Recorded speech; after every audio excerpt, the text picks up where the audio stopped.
अशोक सुंदरी का जन्म कैसे हुआ? कार्तिकेय और गणेश के अलावा भगवान शिव और माता पार्वती की एक पुत्री भी थी। हर कोई शिव पुत्रों के विषय में जानता है, किंतु बहुत कम लोग यह जानते हैं कि कार्तिकेय और गणेश की एक बहन भी थी, जिसका नाम अशोक सुंदरी थी। अशोक सुंदरी एक देवकन्या थी, जो अत्यधिक सुंदर थी। शिव और पार्वती की इस पुत्री का वर्णन पद्म पुराण में है, जिसके अनुसार एक दिन माता पार्वती ने भगवान शिव से संसार के सबसे सुंदर उद्यान में घूमने का आग्रह किया। अपनी पत्नी की इच्छा पूर्ति के लिए भगवान शिव उन्हें नंदनवन ले गए, जहां माता पार्वती को कल्पवृक्ष नामक एक पेड़ से लगाव हो गया। कल्पवृक्ष मनोकामनाएं पूर्ण करने वाला वृक्ष था, अतः माता उसे अपने साथ कैलाश ले आई और अपने उद्यान में स्थापित किया। एक दिन माता अकेले ही अपने उद्यान में सैर कर रही थी, क्योंकि भगवान भोलेनाथ अपने ध्यान में लीन थे। माता को अकेलापन महसूस होने लगा, इसलिए अपना अकेलापन दूर करने के लिए उन्होंने एक पुत्री की इच्छा व्यक्त की। तभी माता को कल्पवृक्ष का ध्यान आया, जिसके पश्चात वह उसके पास गईं और एक पुत्री की कामना की।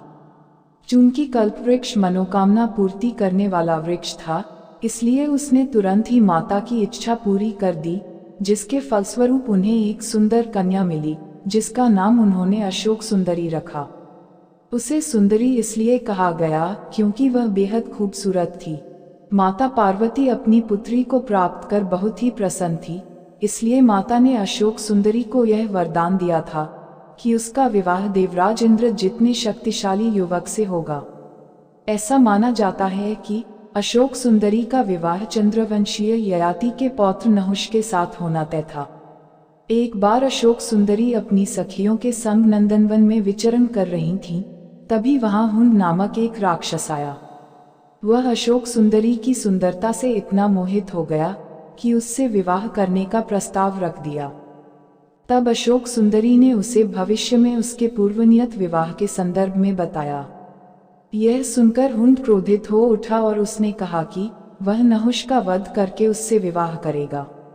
राक्षस की दृढ़ता देखकर अशोक सुंदरी ने उसे श्राप दिया कि उसकी मृत्यु उसके पति के हाथों ही होगी। तब उस दुष्ट राक्षस ने नहुष को ढूंढ निकाला और उसका अपहरण कर लिया। जिस समय हुंड ने नहुष को अपहरण किया था, उस वक्त वह बालक थे। राक्षस की एक दासी ने किसी तरह राजकुमार को बचाया और ऋषि वशिष्ठ के आश्रम ले आई, जहां उनका पालन पोषण हुआ। जब राजकुमार बड़े हुए तब उन्होंने हुंड का वध कर दिया, जिसके पश्चात माता पार्वती और भोलेनाथ के आशीर्वाद से उनका विवाह अशोक सुंदरी के साथ संपन्न हुआ। बाद में अशोक सुंदरी को ययाति जैसा वीरपुत्र और 100 रूपवती कन्याओं की प्राप्ति हुई। ययाति भारत के चक्रवर्ती सम्राटों में से एक थे और उन्हीं के 5 पुत्रों ने संपूर्ण भारत पर राज किया था। उनके 5 पुत्रों का नाम था पुरु, यदु, तुर्वस, अनु और द्रुहु। इन्हें वेदों में पंचनंद कहा गया है। वीडियो अंत तक देखने के लिए आपका दिल से धन्यवाद, और भी वीडियो के लिए लाइक करें और चैनल को सब्सक्राइब करें। धन्यवाद।